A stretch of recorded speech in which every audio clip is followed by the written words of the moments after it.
Is your Mazda CX-5's alarm system going off randomly? Here's how to troubleshoot it. First, check the easy things. A weak key fob battery is a common culprit. Replace the CR2032 battery and see if that fixes it. Next, inspect your door and hood switches. These magnetic sensors can get dirty, corroded, or misaligned, causing false alarms. Clean them off and make sure they're properly aligned.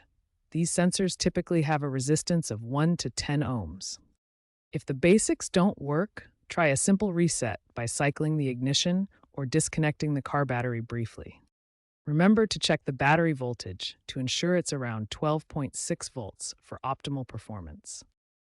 If basic fixes don't resolve the alarm issues, consider using an OBD2 scanner to reset the ECU and anti-theft module. For newer CX-5 models from 2023 onward, check for over-the-air updates via the My Mazda app to address software glitches. Wiring corrosion can cause alarm problems in models from 2017 to 2025, often requiring professional repair. Looking ahead, Mazda is integrating AI-assisted diagnostics to help prevent alarm issues before they occur. If issues persist, professional diagnostics are essential to prevent further damage or voiding your warranty.